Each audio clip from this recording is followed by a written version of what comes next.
Wa maddur rajuli lan memanjangkan kaki. Lan haram memanjangkan kaki lil mushafi maring mushaf atau Al-Qur'an. Malam yakun ing dalam selagi ora ono apa mushaf. Malam yakun ing dalam selagi ora ono apa mushaf ala murtafa'in iku atas tempat yang tinggi. Ala murtafa'in iku atas tempat yang tinggi. Wa yusannu lan sunnah al-qiyamu opo ngadeg atau berdiri. Lahu maring mushaf. Kal alimi seperti orang alim.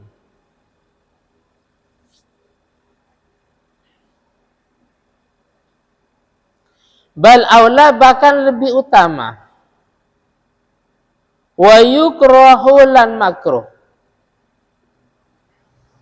Hirkuma opo membakar lembaran. Opo membakar lembaran kutiba kang den tulis opo mushaf. Kang den tulis opo mushaf alaihi atas ma illa li gharadi nahwi siyanatin kecuali karena ada tujuan umpamanya menjaga. Saya ulangi lagi, kecuali karena tujuan umpamanya menjaga, umpamanya ngerokso. Kecuali karena tujuan umpamanya menjaga. Faghasluhu utawi membasuh membasuh lembaran tadi iku aula iku lebih utama. Aula iku lebih utama minhu ketimbang membakar.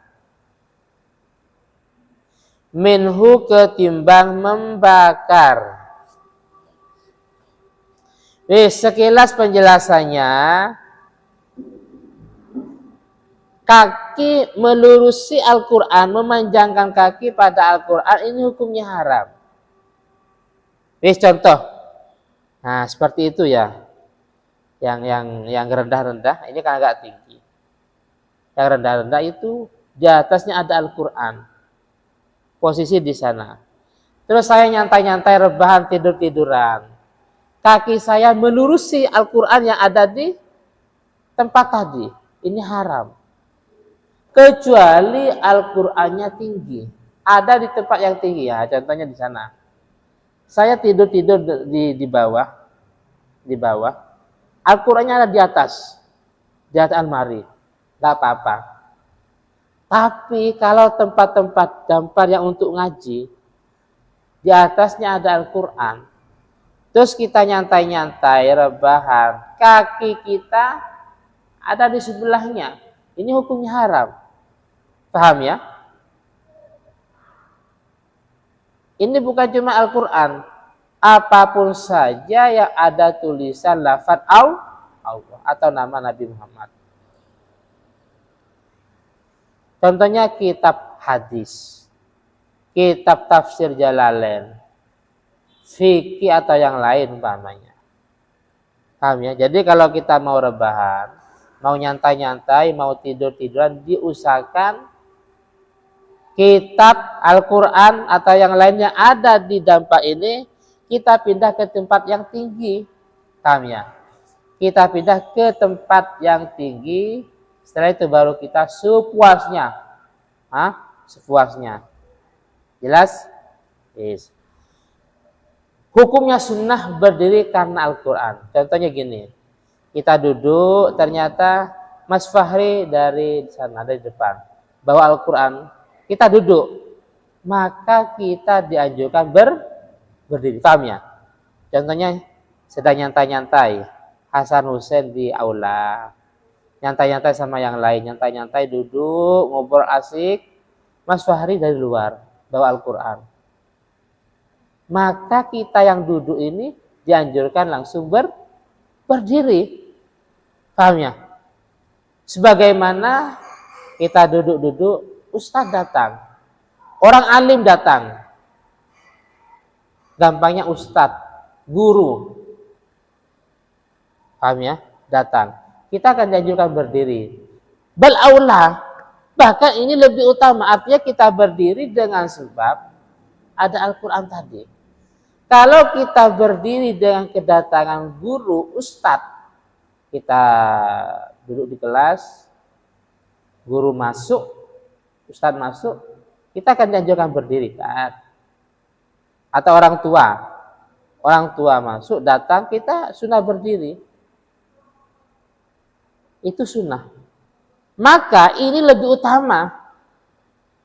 utama daripada kita mengagungkan guru tadi dan juga yang lain. Paham ya? Tapi ini hukumnya sunnah, nggak sampai pada taraf wajib.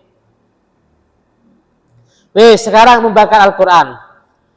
Membakar lembaran-lembaran yang ada tulisan Al-Quran, yang ada tulisan nama Nabi Muhammad, tulisan Allah Ta'ala. Ini hukumnya makruh. Paham ya? Membakarnya hukumnya makruh. Kecuali ada tujuan tertentu. Tujuan syianah. Apa syianah? Untuk menjaga kehormatan Al-Quran. Dibakar. Setelah itu debu pembakaran ini kita buang ke sungai atau laut. Jangan buang sembarangan. Jadi ada beberapa mungkin kitab Al-Quran dibakar. Setelah itu dibiarkan. Dan tempat ini tempat biasanya orang lewat lah, kurang baik. Paham ya? Karena setiap orang yang lewat pasti melangkahi.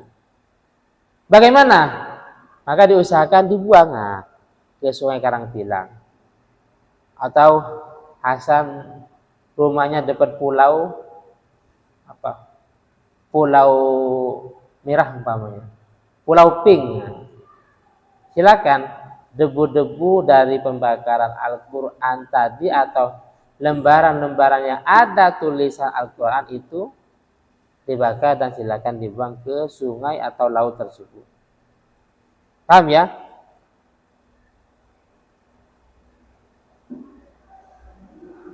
Cuman membasuhnya lebih utama. Jadi ada tulisan, ada lembaran-lembaran yang ada tulisan Al-Quran atau Al-Quran umpamanya disiram biar tulisannya hilang. Ini kan berantakan.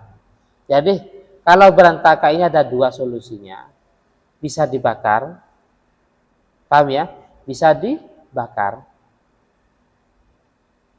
bisa juga dibasuh, disiram, dengan tujuan biar tulisannya hilang. Tapi kalau yang membasuh, yang kalau dengan cara dibasuh ini, kalau memang sedikit enak, kalau banyak, di masjid ada Al-Quran sudah puluhan tahun berantakan, tiap tahun ada orang yang mewakafkan. Al-Quran yang sudah rusak nggak dipakai lagi. Banyak berantakan. Banyak nggak dipakai rusak. Masa mau disiram? Nggak apa-apa pakai apa? Pakai semprotan. Tapi kalau satu-satu kan sudah semprotan. Dengan tujuan biar tulisannya hilang. Karena tujuan kita untuk menjaga kehormatannya Al-Quran. Biar tidak diinjak-injak. Paham ya? Ketimbang kita buang sembarangan. Yang lewat orang macam-macam yang lewat. Kalau sampai pada orang yang memang nggak ngerti hukum. Kalau sampai kepada orang yang memang ada niatan jahat. Artinya memang hobinya menginjak-injak tulisan Al-Quran. Kan parah. Maka solusinya ketika ada tumpuan-tumpuan Al-Quran. Atau buku-buku yang ada tulisan Al-Quran. Solusinya dua. Bisa disiram, bisa dibakar. Cuman di sini penjelasannya menyiram itu lebih utama. Dengan tujuan yang sama, membakarnya tujuan sama. Membakar dengan tujuan untuk menjaga kehormatan Al-Quran. Setelah itu dibuang ke laut atau ke sungai. Menyiram pun juga sama. Dengan tujuan untuk menjaga kehormatan Al-Quran. biar luntur tulisannya. Paham ya? Nah,